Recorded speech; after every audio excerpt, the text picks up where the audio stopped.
আপনাদেরকে বহু ইনফরমেশন দিচ্ছে, আর আপনি সেটা জাস্টিফাই না করে ওলামায়ে কেরামদের থেকে না শুনে আপনি সেটা কখনো বিশ্বাস করতে পারবেন না। যদি বিশ্বাস করেন তাহলে বুঝতে হবে আপনার ঈমানের দুর্বলতা রয়েছে। আপনি একজন মুসলিম, অমুসলিম, হে মুসলিম যুব সমাজ, হে মুসলিম তরুণ, হে মুসলিমা তরুণী, তুমি যেভাবে জাতি নয়, তুমি মুসলিম। সব সময় জানতে হবে আমি একজন মুসলিম, আমি মুসলিম, আমি এজ এ মুসলিম মুসলমান। চিন্তা করো, তোমার পূর্বপুরুষদের কথা চিন্তা করো। আপনাদের গায়ের কেশ, আপনাদের হাতের কেশ, গায়ের কেশ দাঁড় হয়ে যায় না, দাঁড়িয়ে যায় না? যে একজন মর্তে মুজাহিদ বীর শেখ সালাউদ্দিন আইয়ুবী, তোমার উত্তরসূরি, তিনি তো তোমাদের উত্তরসূরি। পুরো একজন যদি সেখানে হাজার হাজার মুজাহিদ ছিল, সৈন্যবাহিনী ছিল, সেনাবাহিনী ছিল, অস্ত্র ছিল, সবকিছু ছিল, কিন্তু তিনি যুদ্ধের ময়দানে এবং মর্তে মুজাহিদ হয়ে অবতরণ করেছে। পুরো একজন পুরো যুদ্ধের ময়দানকে তিনি ফাইটে দিয়েছে, কন্ট্রোল করেছে। তিনি হচ্ছে মুসলিম বীর, ইতিহাসের শ্রেষ্ঠ বীর, বীর শেখ সালাউদ্দিন আইয়ুবী। সে মুসলিম ছিল, আপনি একজন মুসলিম, তাহলে ইতিহাস বলে যাবে কেমনে? ইতিহাস কেমনে আপনি বলে যাবে? আপনি সেগুলো জাস্টিফাই করবেন, চিন্তা করবেন। মুসলমানদের থেকে সবসময় জাগ্রত থাকতে হবে, কারণ মুসলমানরা নিশ্চুপ হয়ে একদম নিচের দিকে তাকিয়ে থাকার জাতি নয়। মুসলমানরা সবসময় নাস্তিক মোরতাদের প্রোপাগান্ডার বিরুদ্ধে সোচ্চার হয়ে থাকবে, চোখ বাঁধিয়ে থাকবে, মাথা উঁচু করে দাঁড়াবে। এটাই তো মুসলিম জাতির শিক্ষা, ঠিক না?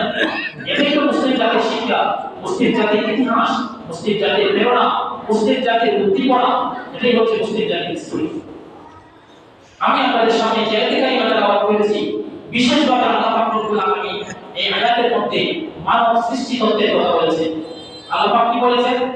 যে তোমাদেরকে একজন পুরুষ এবং একজন নারীকে সৃষ্টি করেছি, এবং এরপরে তোমাদেরকে বিভিন্ন জাতি গোষ্ঠী হিসাবে তোমাদেরকে ভাগ করা হয়েছে, যেন তোমরা একে অপরকে চিনতে পারো, একে অপরকে তোমরা যাচাই বাছাই করতে পারো। এরপর আল্লাহ পাক কি বলেছেন?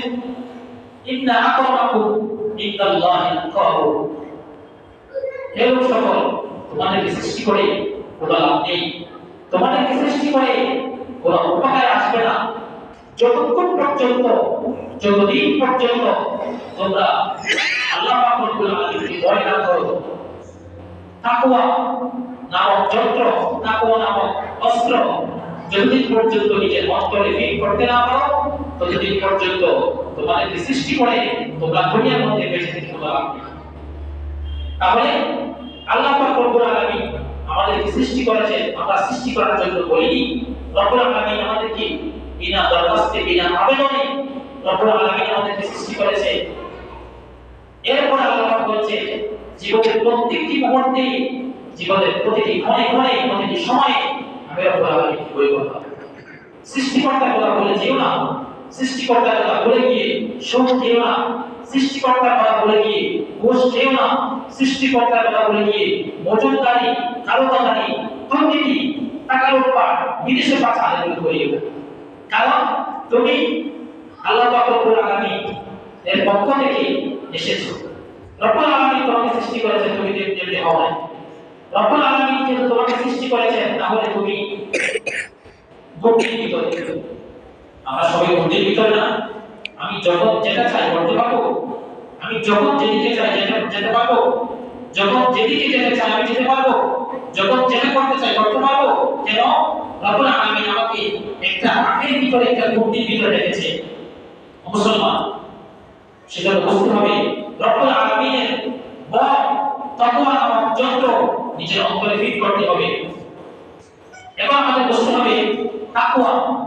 আপনারা শুনেন না, ওলামায়ে কেরামের কাছ থেকে, বিভিন্ন মানুষদের কাছ থেকে, খতিব সাহেবদের কাছ থেকে, ইমাম সাহেবদের কাছ থেকে তাকওয়া অর্জন করো, তাকওয়া অর্জন করো। শুনেন কি না?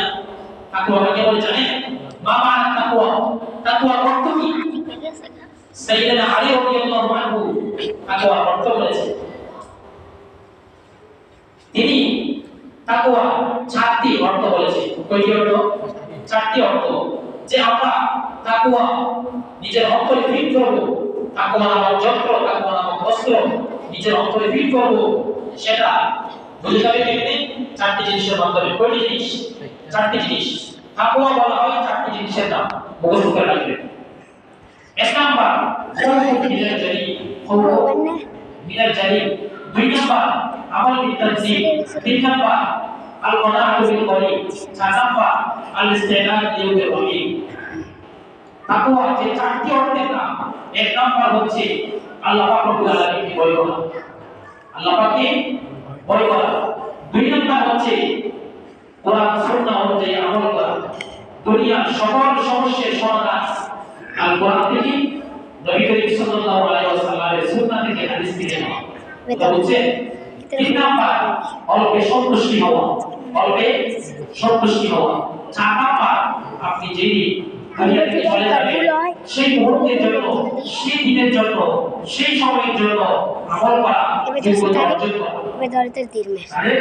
আমরা নিজের অন্তরের মধ্যে তাকওয়া ফিট করব। সেটা কেটে বসবে যদি আপনি চারটি জিনিস করেন। এক নাম্বার আল্লাহ পাকের ভয়, দুই নাম্বার সকল সমস্যার সমাধান নিতে হবে কোরআন থেকে, আল্লাহ রাসূলের সুন্নাহ থেকে, হাদিস থেকে। তিন নাম্বার অর্থ অল্পে সন্তুষ্টি হয়ে যাবে, বেশি চাহিদা দুনিয়ার মধ্যে করবেন না। আরো চাই, আমার আরো লাগবে, আরো লাগবে, আসলে হয়ে যাচ্ছে ধরে ধরে এরকম লোক করবে না, অল্পে সন্তুষ্টি হবে। এটাও তাকওয়া একটি অর্থ। চার নাম্বারে আল্লাহ ইস্তিনাদ লিয়াউমির রহিম, যেদিন আপনি দুনিয়া থেকে চলে যাবে সেই দিনের জন্য যোগ্যতা অর্জন করা। এক কথায় আমি যদি বলতে চাই, আপনি পুরো জিন্দেগি, পুরো জীবনটাকে এমনভাবে পরিচালনা করবেন যেন আপনি পুরো দিকে আপনার প্রতিবন্ধকতা সৃষ্টি না হয়, এমনভাবে পরিচালনা করবেন। আল্লাহ পাককে ভয় করবেন, যাবতীয় সমস্যার সমাধান আপনার পারিবারিক, সামাজিক, আন্তর্জাতিক, রাষ্ট্রীয় জীবনে যত কিছু আপনার সমস্যা হবে, যাবতীয় সমস্যার সমাধান আল কোরআন থেকে, হাদিস থেকে নেওয়া, অন্য কোথাও বুঝবেন না। বিজ্ঞানের কাছে আপনার সমাধান খুঁজতে চাইবেন না, আপনাকে মানব বানিয়ে শান্তি। কথা বলছেন? কথা আপনি বিজ্ঞানকে জিজ্ঞেস করেছেন, বিজ্ঞান বলতো দেখি আমি কি থেকে সৃষ্টি হয়েছি, তো বিজ্ঞান বলছে তুমি মানব থেকে সৃষ্টি হয়েছে। আপনি জানতে চাইলেন আমি কোথা থেকে সৃষ্টি হয়েছি, আমার উৎপত্তি কি, বিজ্ঞান থেকে জিজ্ঞেস করেছেন, বিজ্ঞান আপনাকে বলেছে তুমি জগৎ থেকে, মানব থেকে সৃষ্টি হয়েছে। যদি মুসলমান কোরআন থেকে জিজ্ঞেস করতেন, আপনি যদি কোরআনকে জিজ্ঞেস করেন, কোরআন বলো তো দেখি আমি কোথা থেকে সৃষ্টি হয়েছি, কোরআন বলবে তুমি সৃষ্টি হয়েছো হযরত আদম এবং হাওয়া আলাইহিস সালাম। বলেন তো দেখি কোরআনটা সত্য নাকি বিজ্ঞানটা সত্য? কোরআনটা সত্য।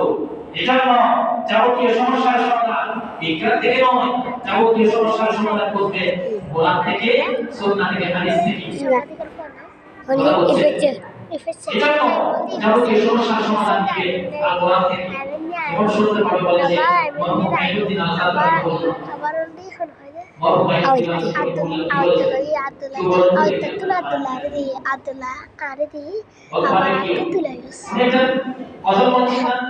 কি সমাধান, সমাধান চাও